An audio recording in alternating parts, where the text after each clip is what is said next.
من الشيطان الرجيم. بسم الله الرحمن الرحيم. يا أيها الذين آمنوا كلوا من طيبات ما رزقناكم واشكروا لله إن كنتم إياه تعبدون. إنما حرم عليكم الميتة والدم ولحم الخنزير وما أهل به لغير الله فمن اضطر غير باغ ولا عاد فلا إثم عليه إن الله غفور رحيم. ترجمہ یا ایھا الذین آمنوا، اے ایمان والو، کلو کھاؤ تم، من طیبات ما، اس پاکیزہ رزق سے، رزقناکم، جو ہم نے تم کو دیا ہے، واشکروا، اور شکر کرو، للہ، اللہ کا، ان کنتم، اگر ہو تم، ایاہ، اسی کی، تعبدون، عبادت کرنے والے. انما حرم، بس حرام کیا، علیکم، تمہارے اوپر، المیتۃ، مردار کو، والدم، اور خون کو، ولحم الخنزیر، اور خنزیر کے گوشت کو، وما، اور وہ جانور، اہل بھی، ذبح کیا گیا ہو جسے، لغیر اللہ، اللہ کے علاوہ کے لیے، فمن اضطر، پس وہ شخص جو پریشان ہو، غیر باغ، بغاوت نہ کرنے والا ہو، ولا عاد، اور حد سے گزرنے والا نہ ہو، فلا اثم علیہ، تو کوئی گناہ نہیں ہے اس کے اوپر، ان اللہ غفور الرحیم، بلا شبہ رب العالمین معاف کرنے والا، رحم کرنے والا ہے. یہ سورہ بقرہ کی آیت نمبر 172 اور 173، جن کی تلاوت اور ترجمہ ہم نے سنا. ان آیات سے پہلے رب العالمین نے مشرکین مکہ کے بعض الافعال قبیحہ کا تذکرہ کیا تھا، جس میں ان مشرکین مکہ نے حلال جانوروں کو اپنے اوپر خود بخود ہی حرام قرار دیا تھا، کہ ان جانوروں کو وہ اپنے بتوں کے نام پر چھوڑ دیتے تھے، جس کی وجہ سے ان جانوروں کا کھانا پینا اور ان سے کسی طرح کا کوئی فائدہ لینا وہ اپنے اوپر حرام سمجھتے تھے. رب العالمین نے ان کو اجازت دی تھی، کلوا مما فی الارض حلالا طیبا، جو پاکیزہ رزق اللہ نے تم کو دیا ہے اس کو کھاؤ پیو اور شیطان کی اتباع نہ کرو، اس لیے کہ انہوں نے ان جانوروں کو شیطان کے کہنے پر اپنے اوپر حرام کیا تھا. جو بات اللہ نے حرام یا حلال نہ کی ہو تو اس کو انسان اپنے نفس کی وجہ سے، شیطان کے کہنے کی وجہ سے حلال یا حرام کرے گا، تو ایسا کرنے کی وجہ سے اللہ اس پر ممانعت فرما رہے ہیں، وَلَا تَتَّبِعُوا خُطُوَاتِ الشَّيْطَانِ إِنَّهُ لَكُمْ عَدُوٌّ مُّبِينٌ، وہ تمہارا دشمن ہے، اور دشمن کا کام ہے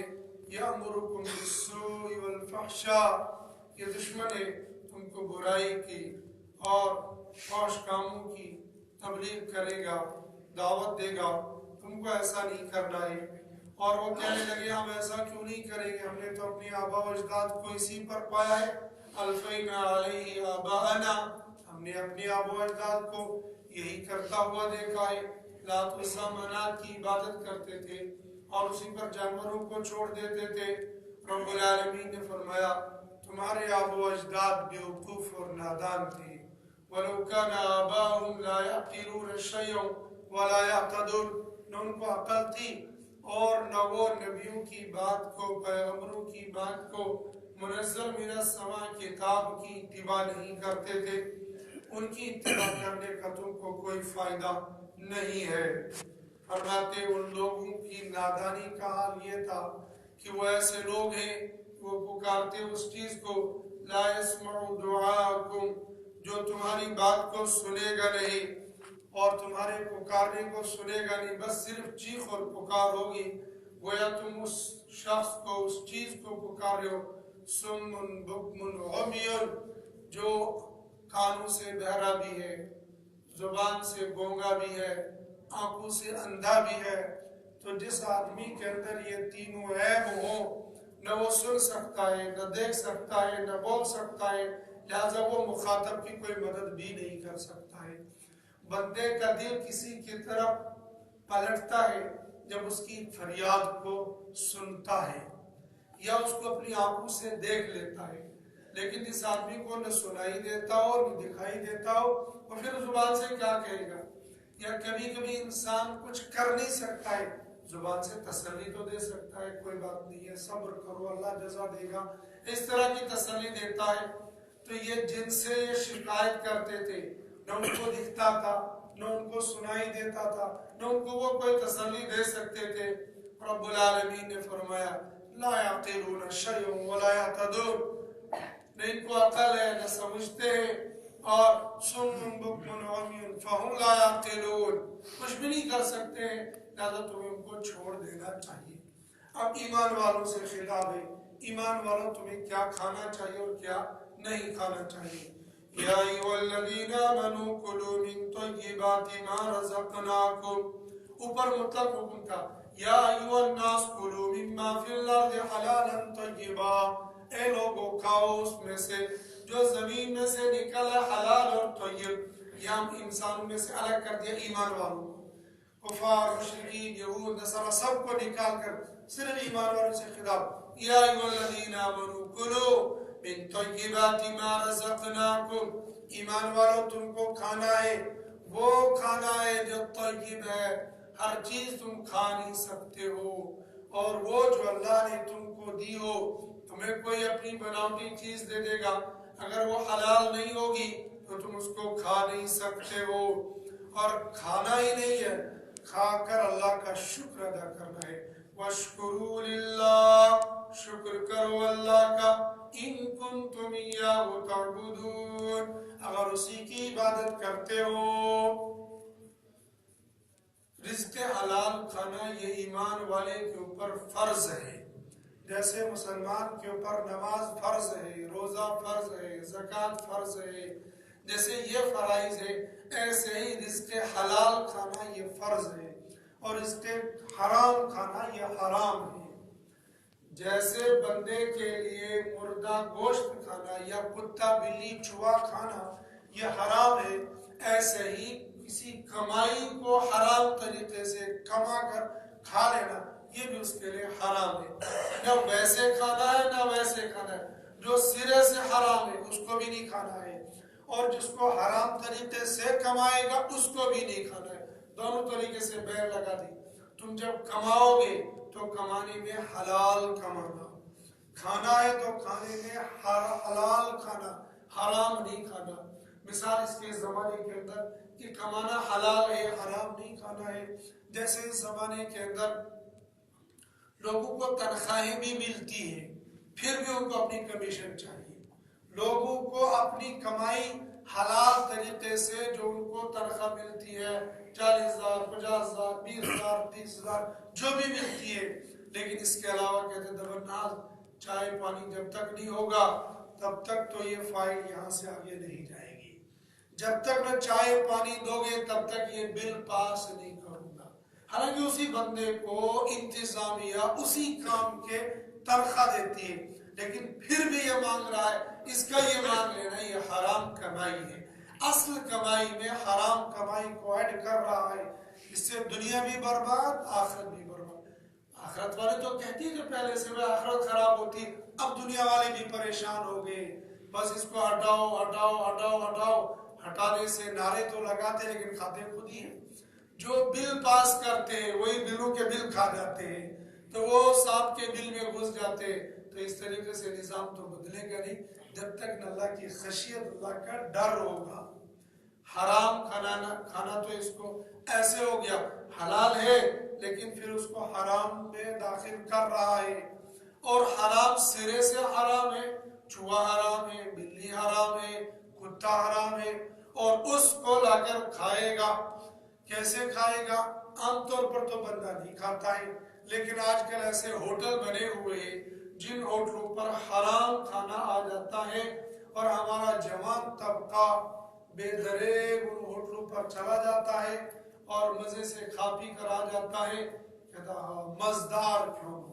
وہ مزدار کھانا نہیں ہوتا ہے، ان میں مردار کھانا آتا ہے، اور اس مردار کھانے کا ایمان والے کو اجازت نہیں ہے،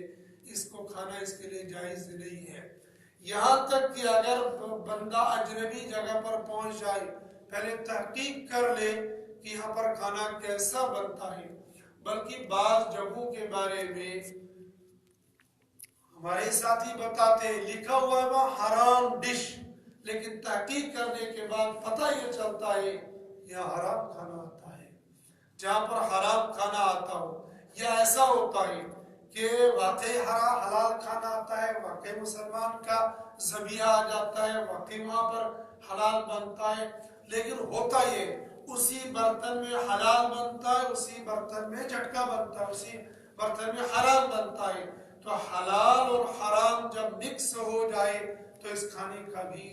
اجازت نہیں ہوگی۔ مکس کا مطلب یہ پہلے اس کڑھائی میں حرام بنایا، اس کے بعد حلال بنایا، بغیر دھوئے انکیاں دھونا کیا، پانی ڈال دیا اور پھر نکال دیا۔ حالانکہ حرام کھانا جس میں بنایا گیا ہو،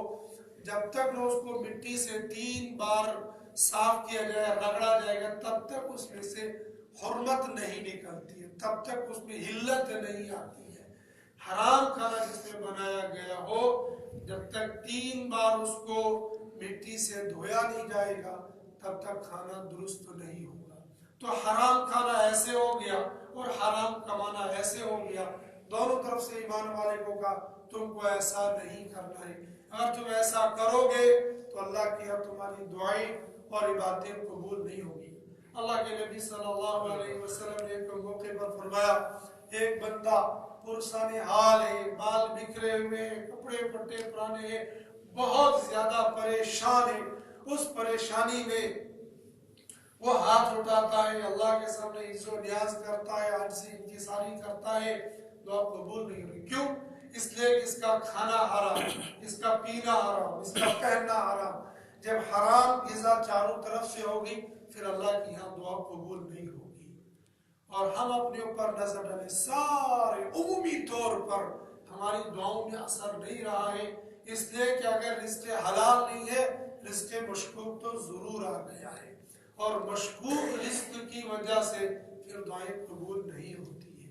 مثال کے طور پر ہم لوگوں کے پیسے بینک میں ہوتے ہیں اور بینک کا سارا نظام سودی نظام پر چلتا ہے، کچھ لوگ جان بوجھ کر وہاں سے انٹرسٹ لینے کے لیے رکھتے ہیں، لیکن ایمان والوں کا اکثر طبقہ ایسا نہیں ہے جو انٹرسٹ کی وجہ سے وہاں پیسہ رکھتا ہوگا۔ بہت کم قلیل ہوں گے ایسے جو سود کی لالچ میں وہاں پیسے رکھتے ہیں، لیکن اکثر طبقہ مسلمانوں کا شاید اللہ جھوٹ نہ بلوائے 90% طبقہ وہ ہوگا جو اس نیت سے بالکل پیسہ نہیں رکھتا ہوگا کہ مجھے وہاں سود ملے گا، بلکہ وہ کسی مجبوری سے رکھتا ہوگا، میرے پاس پیسہ محفوظ ملے گا یا خرچ ہو جائے گا، یا ملازم ہے تو ملازم کی تنخواہ بذریعہ اکاؤنٹ آئے گی، یہ ساری مجبوریوں کی وجہ سے اس کا پیسہ بینک میں۔ اگر پیسہ بینک میں ہے تو وہاں سے ڈیٹیل نکل جاتی ہے، تمہارا اصل پیسہ یہ ہے اور اس کے اوپر سود اتنا چڑھا ہے، یہ ڈیٹیل سال میں 2 مرتبہ ضرور نکالنی چاہیے، جتنا اس میں سود آیا ہے اس کو الگ کر دے، اس کو غریب کو بغیر کسی ثواب کی نیت سے اس میں تقسیم کر دے۔ بہت سارے لوگ کہتے ہیں جی سود کے پیسے سے مسجد کے مدرسے کے باتھ روم بنا دو، نہ یہ غلط ہے۔ سود کے پیسے سے باتھ روم کچھ نہیں بنتے ہیں، سود کے پیسہ غریب کو حوالے کیا جائے گا بغیر ثواب کی نیت کے، اس کو جو مرضی ہے۔ پھر اگر وہ مسجد کے باتھ روم میں نہیں، اگر وہ مسجد کے تعمیر میں بھی دے گا تو اس کے دینے سے جائز ہوں گے، میرے دینے سے وہ ناجائز ہوں گے۔ اس لیے اس آدمی کو سود کا پیسہ جائز، زکوٰۃ کا پیسہ لینا جائز، صدقہ پیسہ لینا جائز۔ اس غریب کے پاس جب یہ گندا پیسہ جاتا ہے تو یہ اس کے پاس ایسا پیسہ بن جاتا ہے جیسا ایک مزدور صبح سے لے کر شام تک مزدوری کرتا ہے، پھر اس کو 150 روپے ملتے، وہ اس کے لیے حلال صاف ستھرے ہوتے، اس کے لیے وہ بھی صاف ستھرے بن جاتے۔ اس کو پھر اپنی مرضی ہے، مسجد کی تعمیر میں، مسجد کے باتھ روم میں، مدرسے میں، جس کو مرضی اس کو دے دے، لیکن براہ راست ہم ان کاموں میں تعمیرات میں نہیں لگا سکتے، غریب آدمی کو دینا ہے۔ جیسے کبھی کبھی مشکوک مال ہمارے پاس ان راستوں سے آتا ہے، ان راستوں سے بچنے کی بہت زیادہ ضرورت ہے۔ رب العالمین نے فرمایا تم حلال رزق کھاؤ، ان کنتم ایاہ تعبدون، اگر تم اس اللہ کی عبادت کرتے ہو، یقیناً ہم اسی کی عبادت کرتے، لہذا پاکیزہ رزق کھانا ہے۔ حلال جو براہ راست اللہ نے حرام قرار دیے، ان میں سے چند چیزیں رب العالمین نے بتائی۔ کیا؟ انما حرم علیکم المیتۃ، پہلی چیز مردار ہے۔ بکری تمہارے لیے حلال تھی لیکن تم اس کو ذبح نہ کر سکے، اور ذبح کرنے سے پہلے وہ مر گئی، اب تمہارے لیے وہ حرام ہو گئی۔ ذبح کرنے کے لیے شرطیں ہو گئی اس کے لیے کہ مسلمان اس کو ذبح کرتا ہو، تکبیر کہہ کر اس نے ذبح کی ہو، اور پھر اس کو دم مسفوح بہنے والا خون اس سے نکل گیا ہو، یعنی ذبح کرتے وقت وہ زندہ ہو، ایسا نہ ہو مرنے لگ گئی تھی، جتنی دیر میں ہم نے کسائی اور چھری لائی اتنی دیر میں وہ تڑپ کے مر گئی، اب چھری تو پھیر لی لیکن وہ تب تک مر چکی تھی۔ اگر ایسی ہو گئی ہے تو تمہارے لیے حلال نہیں ہوئی، اور اگر خود سے مر گئی ہے تو تب بھی تمہارے لیے حلال، یعنی وہ جانور جو تمہارے لیے حلال تھا، وہ کوئی سا بھی جانور ہو، اگر وہ مر جائے تو تمہارے لیے حلال نہیں ہے۔ البتہ یہاں پر ایک مسئلہ ہے، وہ مسئلہ یہ ہے کہ اگر ہماری بکری مر جائے خود بخود، کیا اس کی کھال نکال کر اس کھال کو استعمال کر سکتے ہیں یا نہیں کر سکتے؟ یا یہ بکری یا بھیڑو مر گیا، اب اس کی کھال کے اوپر بال ہے، یہ بال استعمال کر سکتے یا نہیں کر سکتے؟ یا اس کی ہڈیوں کا استعمال کر سکتے یا نہیں کر سکتے؟ یا بھیڑو مر گیا تو اس کے سینگ بڑے بڑے تھے، ان کا استعمال کر سکتے یا نہیں کر سکتے؟ کھال کے بارے میں بالاتفاق امام ابو حنیفہ، امام شافعی رحمۃ اللہ علیہ دونوں فرماتے ہیں بالکل کھال کو دباغت کے بعد استعمال کرنا جائز ہے۔ شہری تو دباغت بہت کم جانتے ہیں، وہ جو یہ پیشہ کرتے وہ جانتے ہیں، دیہاتی جانتے ہیں، دیہاتی اس کو نمک لگا کر پھر دھوپ میں رکھ دیتے تھے، پھر اس کو مانڈتے ہیں، اس کے بعد وہ ان کے لیے حلال ہو جاتی ہے، اور یہ حضرت نبی کریم صلی اللہ علیہ وسلم نے اجازت دی۔ ایک موقع پر تشریف لے جا رہے تھے، راستے میں دیکھے بکری مری پڑی ہے، تو آپ علیہ الصلوۃ والسلام فرمایا اس کو سے فائدہ کیوں نہیں اٹھاتے؟ حضرت یہ تو مر گئی ہے، حرام ہے۔ کہا بھائی اس کا گوشت حرام ہے، اس کی کھال یہ حرام نہیں ہے، اس کو دباغت دو، وہاں پر دباغت دی جاتی، کوئی چیز استعمال کی جاتی تھی، اس کے ذریعے سے دباغت دے کر اس کو استعمال کر لو۔ کیا بنائیں گے اس کو؟ پہلے زمانے کے اندر مسلح بناتے تھے، یا پہلے زمانے کے اندر وہ آٹا وغیرہ کے استعمال کے لیے بناتے تھے، یا بڑے جانور کے کھال کو اور چیزوں میں استعمال کرتے، اور آج بھی اس کا استعمال ہوتا ہے۔ آج کے زمانے کے اندر تو دنیا بھر کی چیزیں بن جاتی ہیں، لیدر کی چیزیں، چمڑے کی چیزیں، حتیٰ کہ ہم جو موزے لگاتے ہیں وہ موزے بھی چمڑے کے بنتے ہیں، لیکن اگر وہ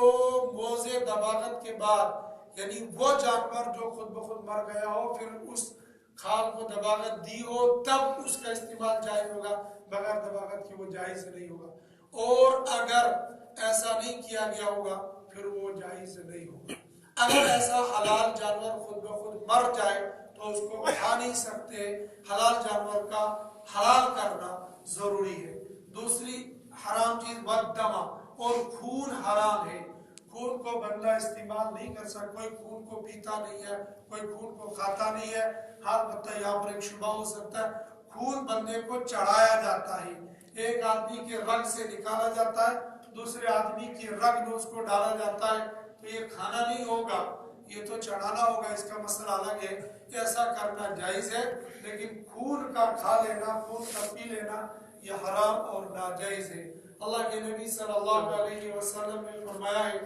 کہ 2 پھور اور 2 مردار ہمارے لیے حلال کر دیے گئے، ایک مچھلی ایک ٹڈی، ان کو بغیر ذبح کے حلال قرار دیا ہے۔ یہ 2 مردار ہیں، اور تلی اور جگر یہ بظاہر خون کے لوتھڑے، ان کے اندر تو کچھ نہیں سوائے خون، ایک طرح کا جمع ہوا یہ خون ہے، لیکن اسی خون کو اللہ رب العزت نے گوشت کی شکل دے دی ہے، لہذا یہ 2 خون حلال ہے امت کے لیے۔ بہنے والا خون جو یہاں سے نکل کے بہنے لگ جائے گا، ایسا بہنے والا خون یہ حرام ہے، اس کا استعمال جائز نہیں ہے۔ بعض لوگ بہنے والے خون کو اٹھاتے ہیں اور کسی دوائی وغیرہ میں استعمال کرتے ہیں، ایسا کرنا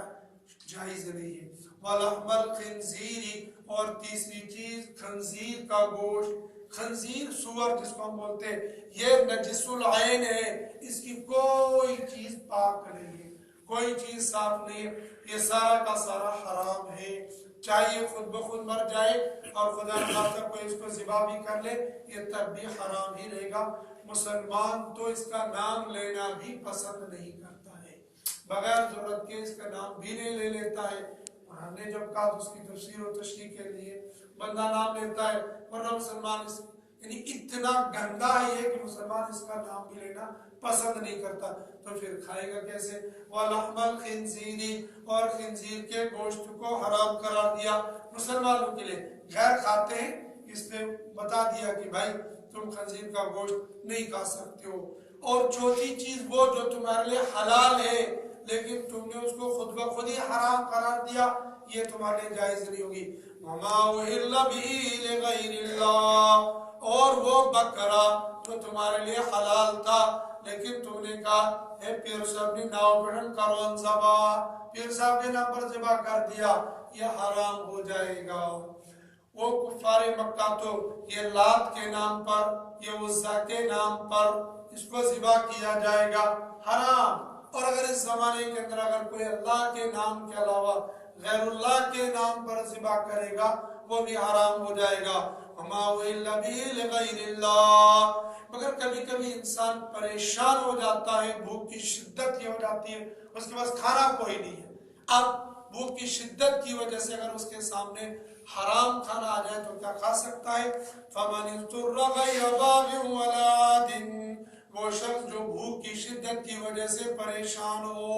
اور وہ حد سے گزرنے والا نہ ہو، بغاوت کرنے والا نہ ہو، مخالفت کرنے والا نہ ہو، یعنی یہ کہ کس نے کہا کہ یہ حرام ہے حلال ہے کھا لے گا، یہ مخالفت ہو گئی دین کی۔ ولا عادٍ، حد سے گزرنے والا نہ ہو، شریعت نے جتنا کہا اتنا ہی کر لے، اتنا کھا لے جس سے جان بچ جائے۔ لیکن امام شافعی رحمۃ اللہ علیہ نے یہ کہا ہے کہ اگر اس کو یہ خیال ہو کہ شاید اگلے 24 گھنٹے بھی کوئی کھانا والا ملنے والا نہیں ہے، لہذا اس کے لیے اجازت ہو کہ پیٹ بھر کے کھا لے وہ، لیکن سیدنا امام اعظم ابو حنیفہ رحمۃ اللہ علیہ نے فرمایا نہیں بھائی، بس اتنا کھا لے جتنے سے جان میں جان آ جائے، جان بچ جائے۔ تو اگر ایسی نوبت آ جائے پھر حرام کھانے کی اس کو اجازت ہوگی، لیکن شرط ہے غیر باغ ولا عاد، وہ مخالفت کرنے والا بھی نہ ہو، حد سے گزرنے والا بھی نہیں ہو۔ جب اس طرح کی پریشانی ہو، جب وہ حرام مال کھا لے گا، حرام غذا کھا لے گا، اللہ کی ذات کی سے امید ہے اللہ اس کے اس گناہ کو معاف فرمائیں گے۔ فلا اثم علیہ، اس کے اوپر کوئی گناہ نہیں ہوگا۔ ان اللہ غفور الرحیم، کیوں نہیں؟ اس لیے کہ اللہ پاک تو معاف کرنے والے، رحم کرنے والے ہیں۔ اللہ پاک مجھے آپ کو قرآن پاک سمجھنے کی اور اس کے مطابق زندگی گزارنے کی توفیق نصیب فرمائے۔ وآخر الدعوانا الحمد للہ۔